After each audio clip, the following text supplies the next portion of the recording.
africains, l'émotion des malades, Au jour d'aujourd'hui, que Jarabi, ces malades-là, il y a beaucoup qui font du commerce. Certes, ils sont malades, mais c'est devenu un commerce sur les réseaux sociaux parce que les gens sont sensibles. Ils viennent chez Jarabi, ils demandent l'argent.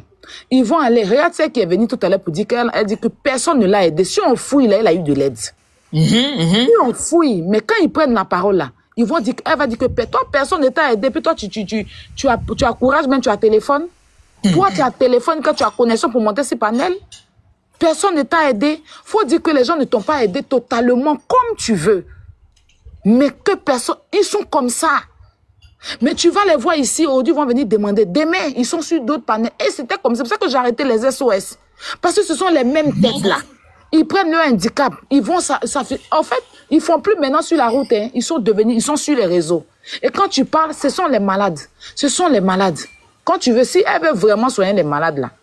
Moi, j'ai décidé maintenant que je ne prends plus mon temps pour aller soigner, pour venir aider les gens. Non, non, non.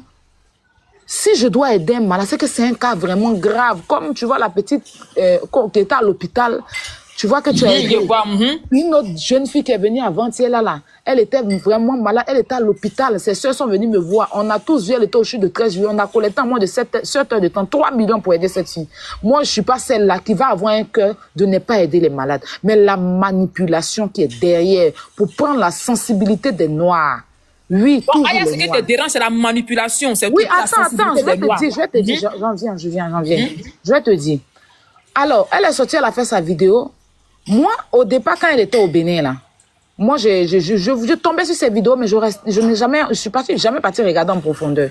C'est quand elle fait la vidéo sur Bovan, qu'on m'interpelle maintenant sur sa vidéo, sur son truc de Bénin. Et je prends le temps pour aller regarder. Au Bénin, elle était partie pour la même compétition. Et au Bénin, c'était les malades même qui jouaient. Hein. C'était les malades qui compétissaient au Bénin. D'accord? Il y avait plus de combien de malades? Il y avait des vieilles, il y avait un gars même qui avait le corps brûlé. Il y avait beaucoup de malades. Et il y a eu 3 personnes qui ont gagné. Jarabi, comment on peut mettre des malades en compétition? Quand on parle de compétition, on ne parle pas de compétition. Mais quand tu dis que le gagnant, le premier gagnant, le deuxième gagnant, le troisième gagnant, là, c'est de les mettre en compétition. Les gens sont déjà malades. Tu veux les aider là. Tu lances un SOS avec ces influenceurs là pour les aider. Mais ils n'ont qu'à venir compétir quoi? Jarabi, je te donne un lion tout à l'heure. Je paie mes 500 € pour payer un lion tout de suite, Jarabi. Le lion là, quand tu reçois, s'il est payé à 300 €, tu reçois 90 €. Si j'ai payé à 500 €, bon, moi je dis que je vais aider des gens et puis je donne l'argent à TikTok. J'emmène les gens à jouer des matchs pour donner des pourcentages à TikTok. Ça a quel sens déjà? On va aller doucement. Moi, je ne suis pas dans l'émotion. Hein. Je suis très réaliste et puis je suis arrêtée sur mes 2 pieds. Je ne suis pas bête. Voilà, je ne suis pas bête. Alors, elle s'est levée pour aller faire son émission, soi-disant au Bénin. Au Bénin, qu'est-ce qu'elle